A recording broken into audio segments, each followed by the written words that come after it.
So here's the deal with sugar. It's minimally satiating, if at all. So we never tire of consuming it. And it's a major source of empty calories in the standard American diet. And if you consume too many calories and you're burning every day, that's a recipe for weight gain. And today, your average American consumes about 77 grams of added sugar every single day. So just to visualize what 77 grams of added sugar looks tell like, me. that's almost 20 teaspoons of pure sugar. So picture in your head 20 teaspoons every time you drink a sugar-sweetened beverage, a coffee drink with sugar in it, most commercial bread products. And that's not even accounting for desserts, right? Or candy. You're basically adding to the insidious nature of added sugar. And one of the major problems, as I mentioned, with added sugar is that it's not satiating. It bypasses feedback mechanisms in the body that would otherwise tell you that you've had enough of a given food. One of the primary mechanisms by which our brain learns that we've had enough food is that our stomach gets stretched by food, right? If you eat protein, if you eat fiber, any kind of food with any degree of mass is going to stretch out the stomach, which turns off the release of a hunger hormone called ghrelin, right? When you're drinking a sugar-sweetened beverage, it doesn't stretch the stomach at all, right? So there's no satiety effect. You don't get that natural sort of feedback mechanism that you get with food. And added sugar today is just in everything. It's in almost every packaged processed food, low fat food products with a healthy food halo on it. It doesn't matter if it's organic. Added sugar is at this point ubiquitous in the modern food supply. And it is a major driver of the obesity epidemic. It helps contribute to the hyperpalatability of foods, meaning foods that taste so damn good that you can't stop consuming them. That's a sensation that's instigated in part by the addition of sugar to these foods. And whether or not sugar plays a role in your own personal calorie budget, it's still important to take note of the fact that sugar feeds harmful bacteria in the mouth, like Streptococcus mutans, which contributes to cavity formation, right? Particularly when sugar is added to commercial bread and other wheat products. Sugar has been shown in clinical trials to decrease testosterone by 25%, and this sustains for 2 hours afterwards. They usually will use a sugar bolus from oral glucose tolerance tests in these studies, so pure glucose. But some tests will go so far as to use sucrose, which is actually more representative of the kinds of sugar that we generally ingest, because sucrose is a combination of glucose and fructose. There was a study that showed that a high degree of sugar consumption increased systolic blood pressure, and this also sustained for 2 hours. So sugar basically stimulates when we consume a lot of sugar at once. Our bodies aren't used to it. Biologically, we're not adapted to know how to contend with such an intense onslaught of sugar. Can I ask so it stimulates a fight or flight response in our bodies. Okay, so I want to ask a question about that, like where after you've consumed sugar, this happens where like testosterone, blood pressure. What sugar is it that we're consuming? It's not like this isn't happening after I eat an apple. This is happening after I eat what type of sugar, how much sugar?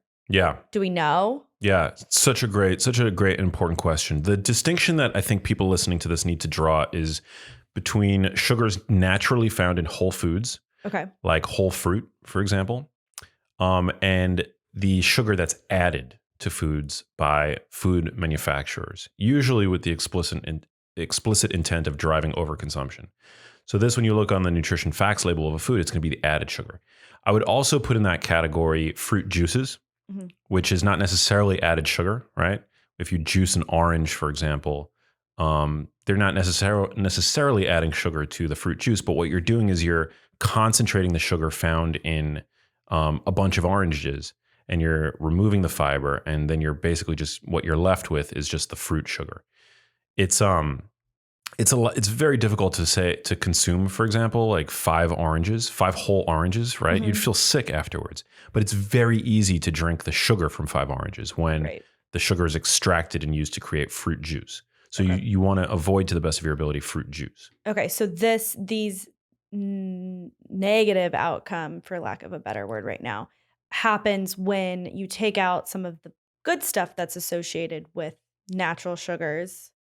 and just have the sugar. Yeah. So just have the juice, which is just sugar because there's no longer the fiber, and then the added sugars as well. So Right. okay. So you want to minimize your consumption of foods with added sugar. Okay. Also, added sugar is sort of a proxy marker for ultra processed foods. So foods that are made in plants. Mm-hmm. Eat plants. Don't eat foods that are made in plants. Oh, and that's a nifty little saying. It works, right? Yeah. So you want to avoid foods with added sugar. You want to avoid fruit juices, even dried fruit. To be honest, even if there's no added sugar, can be problematic for some because it's just so concentrated, it's so dense. Right. It's just so easy to consume a lot of calories, right? Mm-hmm. But sugar found in whole fruit, all good. Because why? Because it's self-limiting. Because it's got the fiber, it's got the water, it's got all of those things that help to stretch out your stomach and do other things in the body physiologically that tell your brain that you've actually eaten something. And so it's a lot harder to overconsume whole fruit than, for example, fruit juice, because you've removed all of the features of a food that would otherwise signal to the brain satiety. That balance out that sugar because it's exactly. Interesting. I did want to.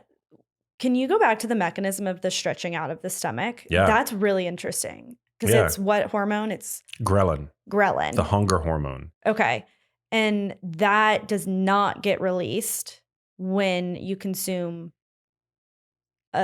sugar sweetened beverage. Or just anything high in. Well, it's an interesting feedback loop. So ghrelin is actually secreted by the stomach when it's empty. Okay. So what you're doing by eating is you're not causing the hormone to be secreted. You're causing it to actually stop being secreted by the stomach. So the mechanical stretching of the stomach turns off the release of the hormone ghrelin, which directly communicates to the brain, feed me, when it's being released. So it's the hunger hormone. So it makes you hungry. Right? So when you consume protein, when you consume dietary fiber, mechanically it stretches out the stomach. And that signals ghrelin to stop. To stop. Yeah. And it tells your brain that you've had food. But there's also, there's a bit of a lag time. It doesn't happen instantaneously. And so that's one of the reasons why you want to slow down when you're eating food. Okay. Also because you want to give your brain time to register. You want time for the hormone to be turned off and for your brain to register that it's no longer being secreted. Okay. Yeah. And do we know why sugar, when you consume high sugared food beverages, it doesn't turn off? Right, because it just literally flows straight through the stomach into the duodenum, which is like the first part of the small intestine, and it just gets absorbed. Okay. Almost, there are certain enzymes required to break down what are called disaccharides. So like sucrose is a good example. It's the combination of glucose and fructose. It's a molecule of glucose and a molecule of fructose linked. And so there is some degree of breakdown that needs to occur, but in general, it's just a straight hit of sugar into the bloodstream. Interesting. Yeah. Because glucose, is like a fundamental fuel, right? Yeah. Fructose, the metabolic path is a little bit different, but glucose is something that like we've had access to, not in the quantity that we do today, in the concentration that we do today, but it's something, it's a molecule that's fundamental to life, glucose. So it's just very easy for our bodies to assimilate.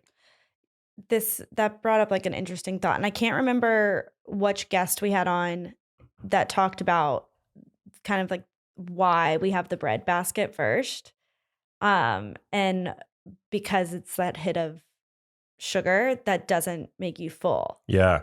Well, this is one of the other consequences of consuming such a huge amount of sugar in one sitting, especially from these sources of sugar that don't have the fiber, don't have the protein. It's that it sends your blood sugar through the roof, so it spikes your blood sugar. Mm-hmm. Now, a physiologic spike of blood sugar, there's really nothing wrong with that, right? An apple is going to spike your blood sugar to some degree, but with a sugar sweetened beverage, for example, what's going to happen is it's going to spike your blood sugar, but then it's going to send your blood sugar below baseline, kind of like a roller coaster. That's what keeps you on this sort of blood sugar roller coaster. And at the other end of that sort of curve is hunger, and it causes you to reach for something else with sugar in it to replace the blood sugar that has been pulled out from your blood by the hormone insulin. So it can perpetuate hunger. Right. That's why you really want to minimize your intake of added sugar. There are also studies that have shown that high glycemic foods put healthy people at greater risk of the consumption of high glycemic foods put healthy people at greater risk of developing type 2 diabetes. Mm-hmm. So lots of sugary foods can increase one's risk for developing type 2 diabetes. It's associated among 20 to 39-year-olds with lower levels of serum testosterone,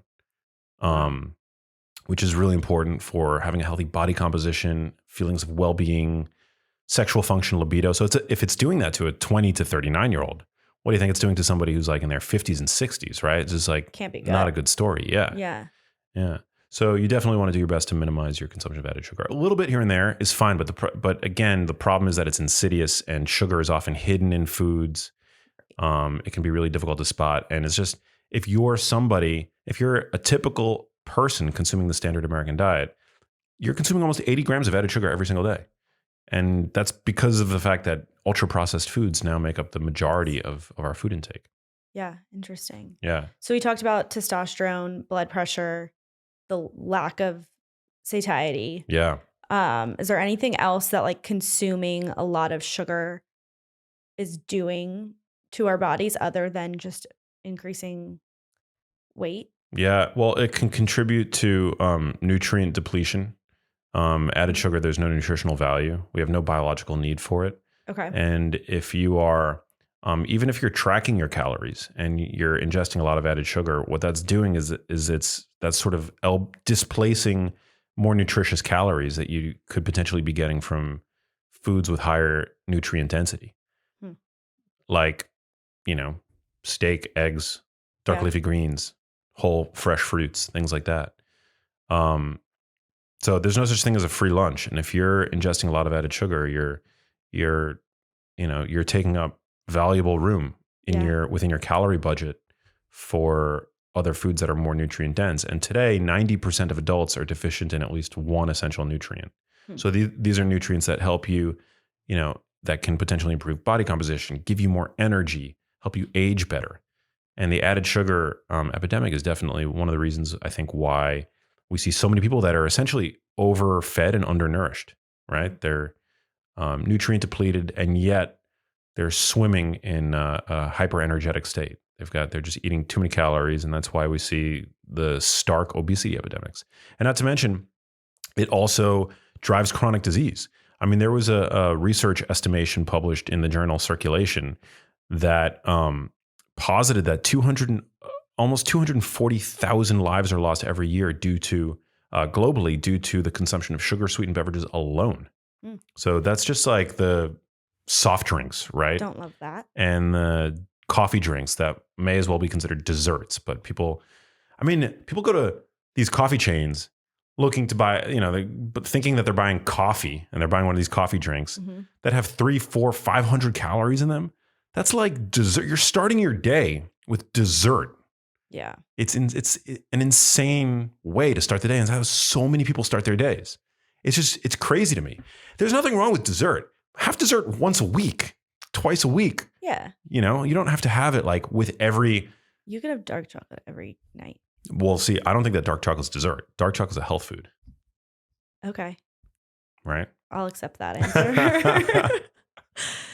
It's just that people are consuming too much sugar. So I want to ask there are a lot of, people that start their day that way. How would you recommend someone who's listening to this that might, enjoy that sweet treat or have that craving in the morning? It's hard to quit sugar. I mean, how would you recommend someone to start quitting sugar when they go to that coffee shop? What's a swap they can do? Yeah. So they're not completely miserable in the morning. Right. But also taking care of their body. Well, I think that this is where non-caloric sweeteners serve a really helpful value for people. Okay. Whether it's stevia, monk fruit, erythritol. I mean, you can now get stevia in most coffee chains, like the little green packets. I routinely will reach for those, and it gives you that hit of sweet. It satiates a sweet tooth without adding any additional calories. Some people like artificial sweeteners. I mean, the jury is sort of out on that one. I know there's a lot of evidence that is suggesting that there is no overt harm to come from the acute ingestion of artificial sweeteners. So, I mean, if that's your vice, go for it. I personally choose to avoid artificial sweeteners, but I'm not going to make any scientific claims about them. I prefer to reach for sweeteners that are more sort of natural. But yeah, that's where like stevia, erythritol, monk fruit, these are all great options. And now at this point, they're fairly ubiquitous, easy to find. And you can make desserts using these products too. You can learn to bake at home. And when you make something at home, even if you were to use sugar, for example, it's going to be way healthier just to make it at home than usually they are. The equivalent product is from restaurants or the packaged form. So learn to cook for yourself. It's a great way. And just, I think before you try to change your diet, try to set healthier habits for yourself. Like get out of the habit of starting every day with dessert. Get out of the habit of having maybe dessert every single night of the week. Maybe some nights you don't necessarily. It's going to help you to appreciate the dessert on the nights that you actually do have it. Yeah. To not, be having it all the freaking time. I think also becoming more mindful of food quality, increasing the food quality a little bit, reaching for protein, more prioritizing protein, which is the most satiating macronutrient, can definitely help to get you off of that sugar roller coaster. So can fiber, eating, increasing your fiber intake can help.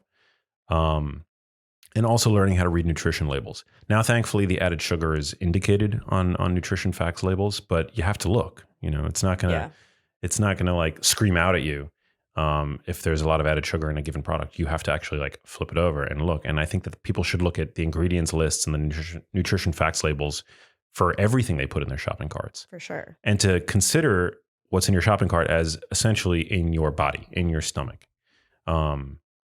So yeah, I think those potentially be very helpful. Yeah, for that's people. super helpful. And I think it's helpful to know what sugar does to your body more than just the weight gain, because I think it's like the whole picture, and like knowing that it affects your testosterone and your blood pressure, and like that's huge, and definitely makes me think a little bit more before I reach for sugar. Yeah, So. it's important to realize that there's a difference between an acute spike in your blood sugar and chronically elevated blood sugar. Right. So, an acute spike in your blood sugar has different effects than chronically elevated blood sugar. Chronically elevated blood sugar damages your blood vessels, glycates your proteins. It essentially it toasts you from the inside out. Yeah, you don't have the same effect necessarily from an acute blood sugar spike, but there can be other effects. It can stimulate your fight or flight response, which we talked about. It can drive feelings of hunger. It can, over the long term, deplete you of nutrients. So all important stuff to be mindful But of. it's that long term that we really are looking to tackle. Exactly. Both. Yeah. Yeah. But the acute. The short term helps with the long term. Hey, if you like that video, you need to check out this one here, and I'll see you there. But where you distribute your weight on your body is actually subject to hormonal influence. And the primary hormone that dictates whether or not you are storing primarily belly fat is actually cortisol.